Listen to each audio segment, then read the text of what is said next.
So, to the unboxing. We will start with, oh, it feels weird to even say the lesser of the two when referring to The Legend of Zelda Ocarina of Time, but in this case it very much applies. I mean, it's still solid condition, as you can see. Probably there's some wear and tear on each side here, but I mean, it's a 20-year-old box, so whatever. That's just how it works typically. It's not always how it works, as you'll see very soon. Now, this is not complete, but it's certainly enough for me for now. An easy enough one to find. Okay. Super, super, super clean cartridge. Does not get much cleaner than this. It just doesn't. Absolutely gorgeous, looks borderline untouched. Just great. Can't draw that one up any better. That is now my third copy of that game. I have a very faded, well, not very faded, slightly faded copy that I got about 10 years ago. I got the Gold Collector's Edition, loose, not complete in box, about almost a year ago at this point. Something like that. And of course now this one. And of course I can play it on my Switch too, so I have no shortage of ways to play The Legend of Zelda Ocarina of Time. Once again, the box, which I've shown a little bit already. A little bit of wear and tear, like we said, you know, but, you know, overall, this is very solid quality and just absolutely awesome artwork. This is my first time actually reading it. I wanted to do it on stream/recording. Let's see. Ganondorf, the evil king of thieves, is on the move, threatening the peaceful land of Hyrule. He is determined to steal his way into the legendary Sacred Realm in hopes of harnessing the power of the mythical Triforce. As the young hero Link, it is your destiny to thwart Ganondorf's evil schemes. Cool artwork. Very, very cool artwork. Young Link about to pull the Master Sword on here. Adult Link playing the Ocarina. Cool stuff. Now, I, as many people know, I'm just an absolute sucker in the worst way for instruction manuals. I feel like they are a relic of a time long past, and they add just a disgusting amount of charm to a physical copy of a video game. And while they are, I will admit, I don't want to say pointless is the word, redundant, just maybe just borderline unnecessary, because games these days walk you through it. It's just super cool to see this stuff. Now, I've never actually gone through these. Never opened either of them yet, so we're going to do that for a couple minutes here. Okay, that's our art book. I should probably show the book itself. That's the book. Pretty good condition as well. Let's see what we got in here. We will not go super in-depth in this. Let's see, yep, the Nintendo 64 controller. Right here is where it tells you you need 3 hands to operate it.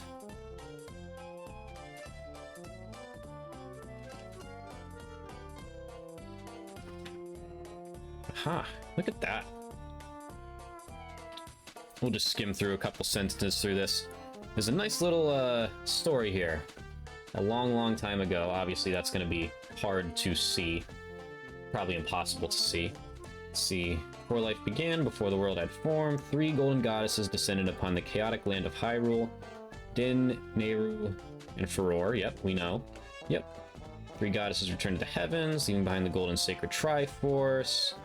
Vast, deep forest of Hyrule. Great Deku tree served as the guardian spirit. The children of the forest, the Kokiri, lived with the great Deku tree. Link was having a nightmare.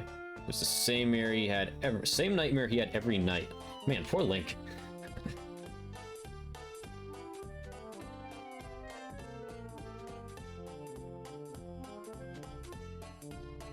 The future depends on thee, Link.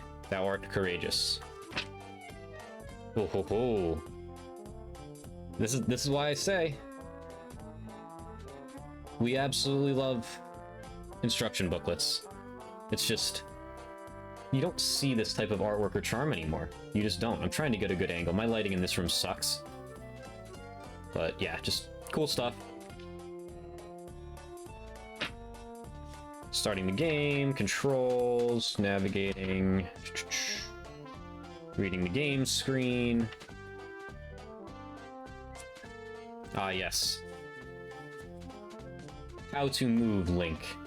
Why am I so bad at this? How to move Link.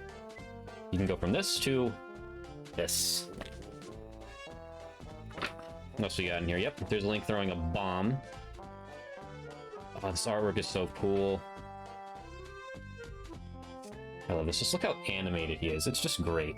It is absolutely great. There's young Link with the slingshot. Adult Link with the bow and arrow. Just a little run through of all the items and potions and stuff. This is a nice one they've added to the collection. This makes me very happy. Map subscreen. Usually there's like something in here, like a tips section or an artwork. Yep, here we are. Tips for your adventure. There's that fucking owl.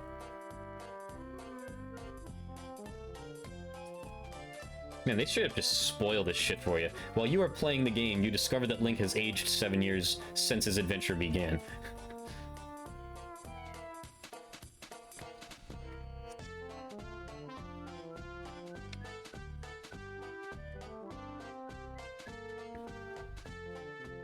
Oh, look at that. That's great. That's great. That artwork down right there. Right here. I love Epona. Epona is one of my favorite things in video games. I think that's all we got. The notes section. Ooh, great nice piece of artwork of the Link and Zelda at the end there. Good stuff. Alright. Now, like I said, I'm not trying to diminish the awesomeness of The Legend of Zelda Ocarina of Time here, but now, let me set this stuff down, hold on. We are on to the main event. Ladies and gentlemen, you will not find, I mean you might if it's sealed, but you will not find an unsealed, cleaner copy of a box video game than right here. This right here. Oh my goodness, I cannot believe I got this at all, let alone the price I got it for. It's just super clean all the way around. It's a little minor scuffs here and there, and the artwork is awesome. This game, I mean, I've been streaming it nonstop for like 2 or 3 weeks now, so that tells you how much this game means to me.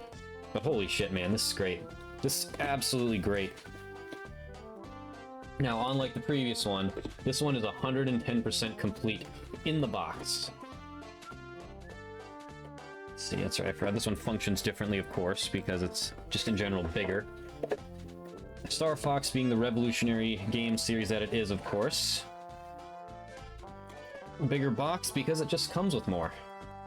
First, we'll get to the cartridge, which is somehow slightly less clean than the Ocarina of Time cartridge. There's a couple scratches on it here and there, but overall, artwork still fully intact and very, very clean. Some scratches on the back that I just noticed. Not anything crazy, though. You can't even see them. Once again, just super, super clean. That's my second copy of this. Only my second copy.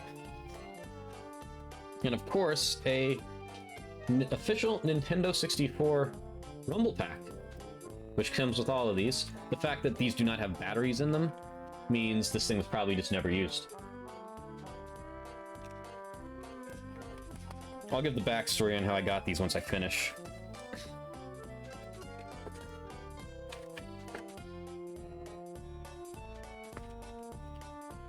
Alright, all your inserts that you could possibly imagine. N64, which one is this? This one is the, yeah, Consumer Information and Precautions booklet. A Rumble Pack instruction booklet. And, courtesy of our good friend Andros, a free player's guide offer. Once again, I see no expiration date on this, so I'm just gonna assume that this offer still stands. See, there's probably a number here that I can call Nintendo on. Yeah, I can call them. Ooh. Star Fox 64 t-shirt, Star Fox 64 soundtrack CD, Nintendo 64 Traveler Kit, Nintendo 64 System House, Star Fox 64 Player's Guide, and Game Protectors. Oh, we love this stuff, ladies and gentlemen. We absolutely love this stuff.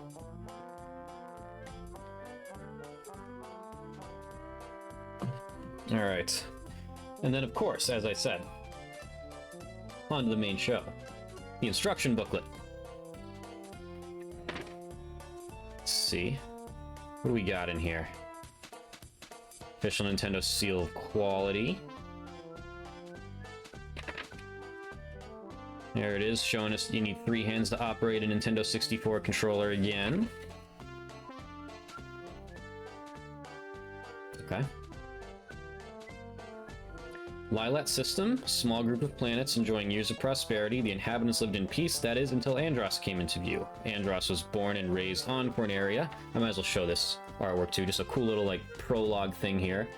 Very, very, very cool.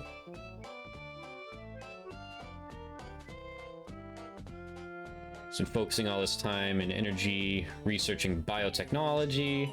But since Corneria is a peaceful planet, this research went in vain. Over time, his mind became twisted and morals became demented. Andross went mad. One day, a weapon secretly developed by Andross was unleashed on the residents of Corneria. Andross had turned his back on his homeworld. Corneria's major cities were damaged. Luckily, Andross was captured by General Pepper, charged with treason and exiled to the planet Venom. 5 years later, reports from Corneria's observation station had confirmed disturbing activity from Venom. General Pepper sent 3 members of the Star Fox team, James McCloud, Pigma Dengar, and Peppy Hare. When they arrived, Pigma betrayed his teammates and turned them over to his new master, Andross. Peppy barely managed to escape and returned to his homeworld to report McCloud's fate to his son Fox. Consumed with hatred, Andross declared war on the Lylat system. Slowly, Andross has taken control planet by planet. Now Andross is advancing on Corneria. General Pepper knows that Corneria's army alone cannot stop Andross. In his hour of need, he has turned to the new Star Fox team to save Corneria and free Lylat from Andross's evil clutches. I said I wasn't going to read all of it, but that was just too epic for me to not read it. Oh, this is what we love. We love character profiles. I absolutely adore character profiles. We love that shit on this stream. The young leader of the Star Fox team. Fox is always at the forefront of the team's attack. Because of his fantastic flying skills and quick decisiveness, he is an extremely respected leader. Peppy is the senior member of the team, a good pilot with vast knowledge and a good friend. A longtime friend of Fox's father, Peppy has watched Fox grow from a young pup to an experienced pilot. Rob 64, operating from the mothership.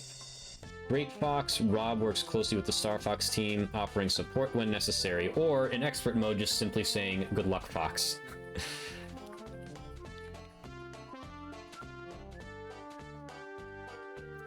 R-Wing, the primary fighting machine of the Star Fox team with the G-Diffuser anti-force generator, the R-Wing is able to perform many different tasks. Slippy Toad, our favorite character. He's the most energetic and positive member of the team, although sometimes Slippy can go a little overboard. When he's not, while he's not the greatest pilot, he compensates with his mechanical skills. Salad. Falco Lombardi, the badass himself, a member of the avian race? Yeah, I think that's right. Falco is a natural pilot. His quick temper and overconfidence make him the wildest member of the team. While he often gets into arguments with other team members, he is loyal to the Cornerian cause. Landmaster, the anti-aircraft Landmaster rotation tank, is equipped with a laser cannon and 2 jets which allow for temporary hovering, and the Great Fox, the Dreadnought-class flagship of the Star Fox team. With its large plasma cannon, it can quickly travel between planets. Honestly, why have we not been able to control that in a game yet? At least I don't think we have. Also, why is there no character profile for my guy Wolf? Yeah, it's not too late. We might see one in here. Controller configurations, settings,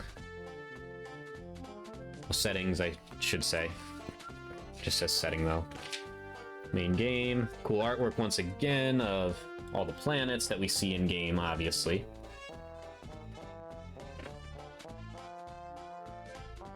Range mode, 3D scroll mode. Oh, they give you these like box like diagrams, like to show you how it works. That's cool.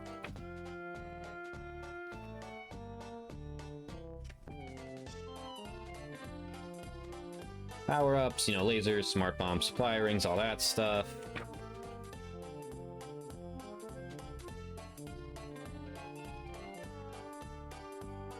Ooh, they list special powers for each character. Interesting. Peppy can analyze enemy weakness and give Fox appropriate advice. It's always a good idea to have Peppy at your side. Yeah, that's valid. Do a barrel roll, all that. With Falco, you're more likely to travel through its... That's true. I mean, I know in the first one you need him to get to Sector Y. You need him to see you flying through the loops in the water. But that's true in, let me think. Aquas, it doesn't matter. Sector Y, I don't think it matters. Zonus, you need him alive to get like 3 or 4 of those lights. Because you can't get them, they're just hidden behind stuff. I mean, you might be able to, but you're definitely not intended to. I think those might be the only 2 that matter now that I'm thinking about it. I'd have to research that more.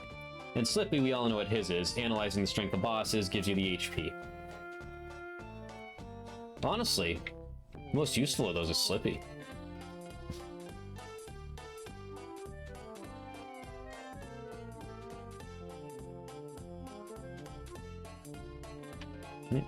Top 10 score ranking, all that stuff. This one's cool, but I think Ocarina of Time's instruction booklet has this one beat out, for sure. Definitely with art, when it comes to artwork. No character profile for my guy Wolf. Damn. That's unfortunate. But it is what it is. Anyway, quick backstory on how I got these. And then we're just gonna get right into the game. So, and once he starts doing this stuff, actually I'll explain first. It's a guy I play pinball with, very, very nice guy, one of the nicest guys I've ever met. Back in the day, he worked at GameStop, and he just hoarded things. Like, he was a game collector for the longest time, but he worked at GameStop, and it got to a point where there were certain things they weren't allowed to take, and they're just like, oh yeah, come see him. He works Wednesday nights. Come on Wednesday night, he'll take them off your hands. Eventually, he's gonna start, he has an obnoxious amount of stuff. This wasn't even his only box copy of Star Fox 64. He has a ton of stuff. He has a sealed, Hey You Pikachu. Just boxes upon boxes full of retro cartridges. I believe he has 2... What the hell's the console called? It's not coming to me. The Virtual Boy. He has 2 of them. I think one's sealed, one's opened, barely used. Having one Virtual Boy is just crazy enough. This guy has 2 of them. And he's just trying to unload a lot of this stuff. Because it just sits there, he doesn't use it. And that's how I got these. Gave me them 20% off price charting value, which is very, very cool, very nice of him. Eventually, he is going to be... I don't know if he's going to post it on social media or anything, like on YouTube or whatever. If he does, you will absolutely hear me promoting his stuff here. And because he's just really knowledgeable about games, really nice guy. And yeah, so if he ever starts doing that, then I'll be the first one you hear it from. But yeah, so that's how I got this stuff. Really nice guy. Sold me extremely clean copies of both of these for a very good price. And I am very grateful because these 2 games both mean a lot to me. Alright, let me get this stuff out of the way. And we'll get on with the game now.